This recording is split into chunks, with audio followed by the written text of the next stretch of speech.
Hi, this is Jim Lammers, and I'm here to show you a little bit more about CarPack, which is a system of V-Ray proxies that work within SketchUp.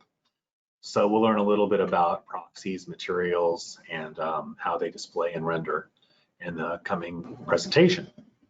I'd like to start off by just showing you how we might put a few cars into a scene. So I'll turn off my camera here, and we'll get a little closer into the scene.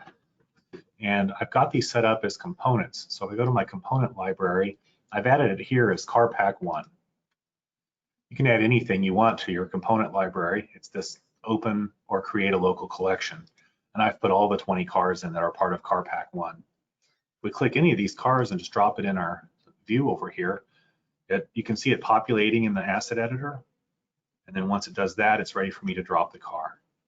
So I can put several cars in if I want. I'll just go grab a number 16 and maybe a number 13.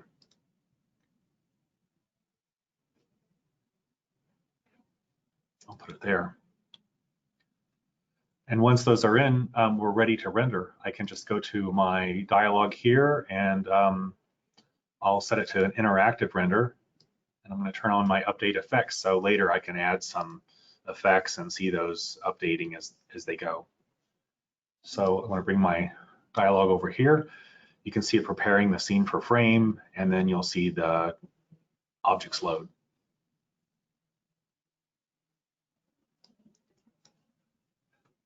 So in the asset editor, if I go to the geometry tab, these are the 3 proxies I dragged over into the scene. And there they are rendering now. There's a default sunlight, so that's what's lighting them up. I go to move mode, I can move these cars to put them a little closer together maybe. M key for move. And just to make it a little bit prettier, I'll put a ground plane in that gives us something to cast shadows on. So I'm using the V-Ray infinite plane up here at that point. You can see how that's rendering. And rather than just simple sunlight, sometimes I like to put a dome light in. This replaces the sun, or adds to it at least, with a sky dome. So at first it's black and then the sky loads, and now we're being illuminated.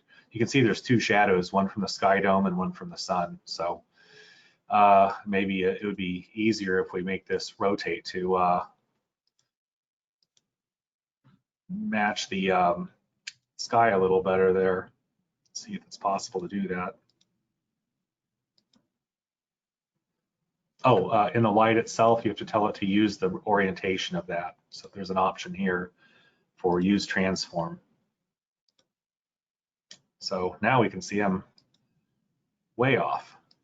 It would have to be sunlight needs to point about like that, I think. There we go. That's a little better. And if we want some sparkly effects on the cars, we can turn on this bloom glare effect. This is the button for that here. And now you should see gleams appear where the sunlight is bright. I'll turn that back off. With the cars in the scene, we can easily change materials on things that come up a lot, like wheels or the paint scheme. And to get at those, we can just go to our V-Ray asset editor and go to the geometry. And then for any of these items, like this one right here is CP16. Is this car. You can see when I select it, it automatically selects it in the view. And when I do that, if I have the tab opened up here, you can see it's set to a proxy preview rather than just a bounding box. Bounding box will just look kind of like a cube in the scene.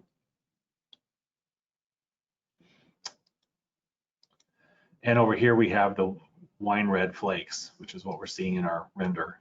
We can add other materials by just going to the material editor. And then we can pick one of the stock materials. I'll just grab one of this bright green car paint here. I'll right click and say add to scene. That puts it in the scene so it's available. And now we can change it on the car. So I go pick the car and switch the wine red to this grass green. When I do that, within a little bit of time, it should update the rendering.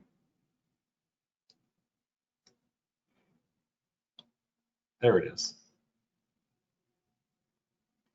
And on a similar note, let's say we wanted to change the wheels to make them more like chrome or something like that. Let's get in there a little bit.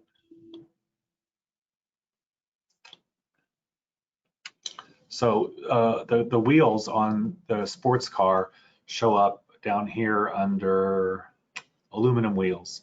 So rather than changing it to something with a down arrow, if you click this little target beside it, then you get to the material itself. So if I wanted a more chrome-like effect, I could go to reflection and just turn the glossiness value way up. And that gets us to more of a mirrored kind of chrome. You may not see it until it has something to reflect, but this is basically a mirror.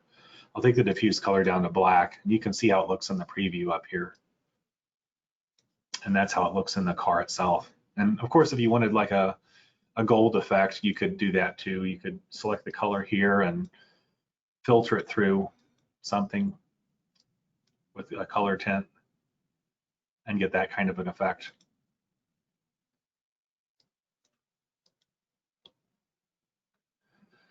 So there's 3 cars and just a simple layout and how we can set that up really quickly and easily in our scene.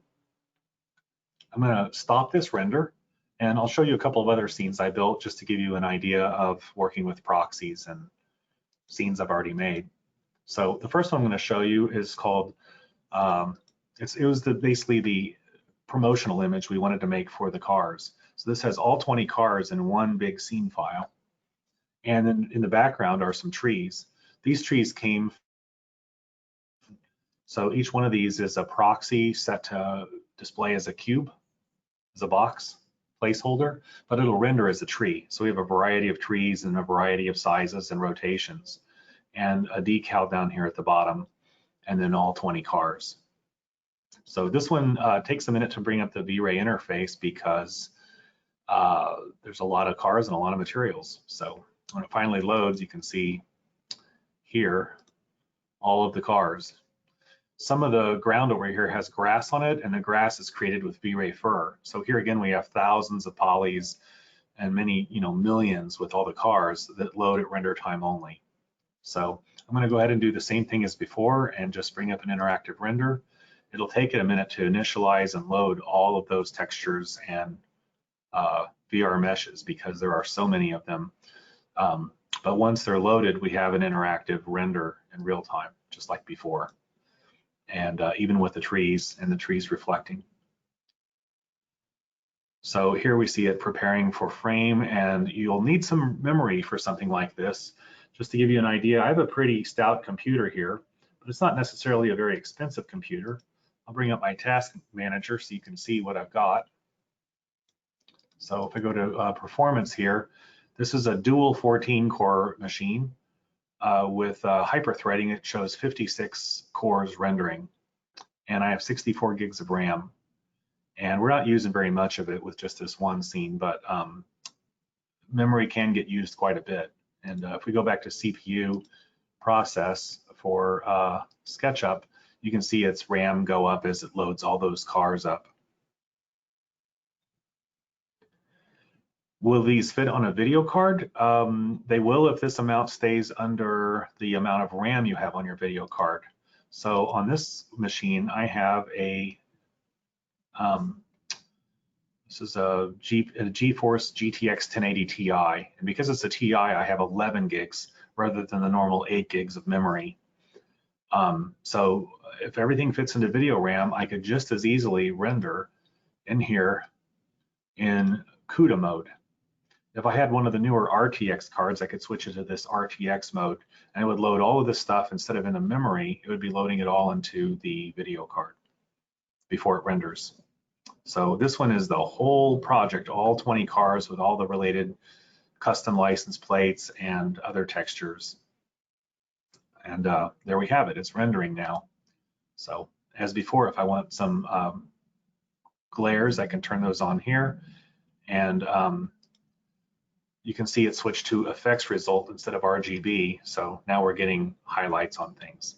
But if I orbit this and zoom in, you can see that it's all there. Let's just go ahead and get over close to the grass and the trees. And you might find that interesting to see the the grass and the trees and how they actually look close up. And it's also just neat that we can interact with all these cars in our scene and they look nice.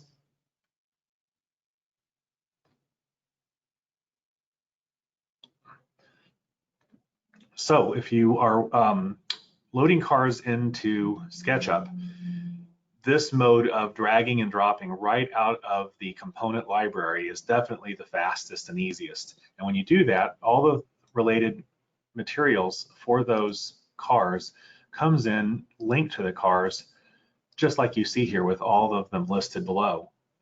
The downside of that is if you want to have 1,000 of these cars, each one that you want to have a different material on, you'll have to clone it and make unique. So you're not using instances anymore. The car would have to load a second time if you had one with a second set of materials.